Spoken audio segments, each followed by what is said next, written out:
সবুজ গাছের ডাক শুনি পৃথিবী তোমায় চায়, পানির ধারা রক্ষা করো, জীবন বাঁধন গায়, দূষণ রুখো, প্রাণ বাঁচাও, করো সচেতনতা, আজকের এই শপথ নাও, গড়ো নতুন কথা।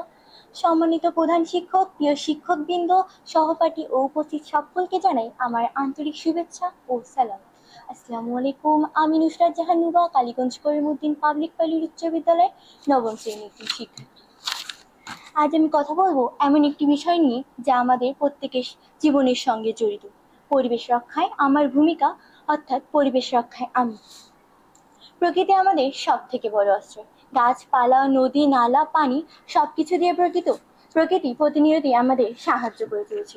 অথচ আজ আমরা নিজেরাই গাছ কেটে, বায়ু দূষণ করে, মাটি দূষণ করে, প্লাস্টিকের অতিরিক্ত ব্যবহার করে প্রতিনিয়তই আমাদের ভবিষ্যৎকে ধ্বংসের দিকে ঠেলে দিচ্ছি। প্রিয় বন্ধুরা, আমরা অনেকেই ভাবি আমার একার পক্ষে আদৌ পরিবেশের কোনো পরিবর্তন করানো সম্ভব, আমি আদৌ একা কিছু করতে পারবো। এ ধারণা সম্পূর্ণরূপে ভুল।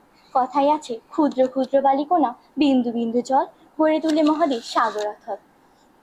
আমাদের ক্ষুদ্র ক্ষুদ্র পদক্ষেপ, ক্ষুদ্র ক্ষুদ্র সচেতনতার কারণে একদিন এমন কোনো পরিবর্তন ঘটতে পারে যা আমরা কল্পনাও করতে পারি না। পরিবেশ রক্ষায় আমার দায়িত্ব বা আমি যা করতে পারি, যতটা সম্ভব গাছ লাগাবো, পলিথিনের ব্যবহার কমাবো, আমাদের বায়ু দূষণ কমাবো, পানির অপচয় রোধ করব, নানাভাবে আমি আমার পরিবেশকে সুরক্ষিত করতে পারি। বন্ধু বান্ধব, পরিবার ও সমাজে এই কথাও ছড়িয়ে দিতে পারি। ছোট ছোট ছোট কাজগুলো একদিন বড় পরিবর্তন আনতে পারে। আমরা যদি সবাই মিলে পরিবেশের বন্ধু হই, তাহলে পরিবেশ আমাদের আরো কিছু দিবে। পৃথিবী বাঁচলে আরো কিছু দিবে। পরিবেশ বাঁচলে জীবন বাঁচবে, গাছ বাঁচলে প্রাণ বাঁচবে, প্রকৃতি বাঁচলে ভবিষ্যৎ বাঁচবে। সব শেষে বলি, পরিবর্তন শুরু হোক আমার কাছ থেকেই। ধন্যবাদ সবাইকে।